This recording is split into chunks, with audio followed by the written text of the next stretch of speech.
Aujourd'hui, les pales d'éoliennes sont fabriquées en composite à base d'une résine thermodurcissable, dont la nature fait qu'elle n'est pas recyclable. Donc, toute l'ambition du projet Zebra était de démontrer qu'il était possible de fabriquer des pales d'éoliennes recyclables, donc basées sur une résine thermoplastique et une fibre de verre haute performance. Dans le cadre du projet Zebra, l'IRT était en charge de toute la gestion de projet. 2 pales ont été fabriquées, échelle 1 par le partenaire LM Wind Power. La première pale en 2022 faisait 63 mètres de long.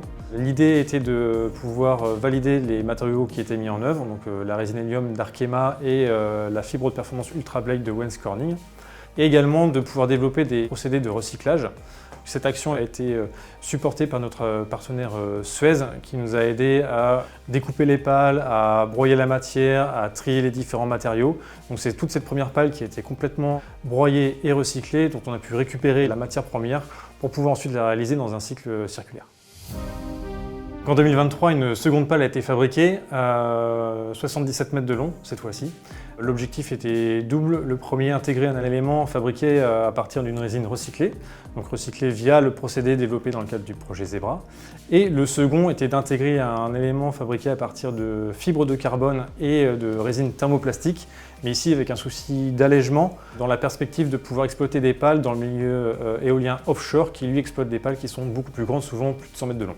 Le partenaire Engie, lui, était en charge de toute la partie analyse de cycle de vie. Donc l'objectif ici était de démontrer notamment le faible impact environnemental et également de montrer que la solution était économiquement viable et donc applicable dès demain dans l'industrie. On a pu vraiment faire profiter de la totalité de l'expertise des équipes de l'IRT sur ce projet Zebra. La partie procédé de fabrication, donc tous nos ingénieurs spécialistes des procédés de fabrication composite. La partie simulation, donc les ingénieurs en simulation, modélisation des procédés. L'idée étant d'avoir un outil de simulation du procédé le plus performant possible, le plus précis possible. La partie contrôle et instrumentation, auquel j'appartiens, qui sont intervenus sur tout ce qui est choix des capteurs pour suivre le procédé d'infusion et caractérisation du procédé d'infusion. Et les équipes de robotique, pour pouvoir commencer à imaginer la cellule de fabrication de demain, d'automatisation et de robotisation. On veut maîtriser le process de fabrication pour pouvoir être sûr de fabriquer bon du premier coup. C'est un grand thème chez nous, ça, de la fabrication, parce que si on réussit tout de suite, on perd moins de matière, surtout pour des grandes structures type pale d'éolienne. La résine hélium est vraiment très particulière, c'est une des dernières technologies mais sur le marché des composites. C'est une résine thermoplastique qui est complètement liquide, donc qui se met en œuvre par les procédés traditionnels des composites. Donc pour un client comme LM Wind Power, c'était l'occasion de réaliser des pales éoliennes complètement recyclables ou complètement pensées pour être recyclées sans trop changer leur procédé de fabrication. Puis on est allé jusqu'à la dépolymérisation de la résine directement dans le composite pour récupérer la brique élémentaire de la résine, le monomère, et puis rendre du verre quasiment propre à Owens Corning qui peut après le refondre dans ses fours. Owens Corning est intervenu sur toute la chaîne de valeur. Dès le départ, on a conçu des tissus à base de fibres de verre qui répondent aux exigences de performance mécanique et de fabrication des pales d'éoliennes. Et on a fourni des dizaines de tonnes de matériaux aux partenaires de manière à ce qu'ils puissent fabriquer les pales. Et puis dans la deuxième partie du projet, on est aussi intervenu sur la partie recyclage.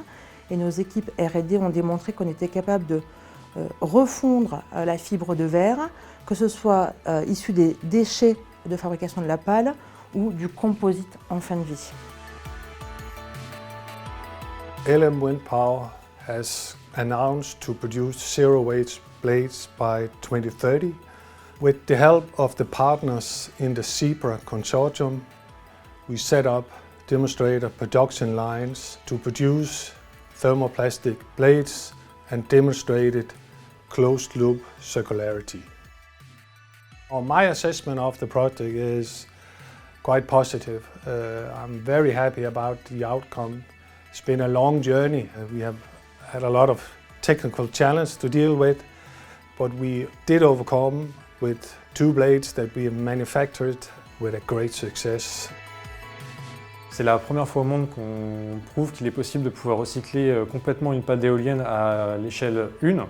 Et c'est aussi la première fois qu'on a pu travailler ensemble avec tous les acteurs de la chaîne de valeur, que ce soit du fournisseur de matières premières jusqu'au recycleur.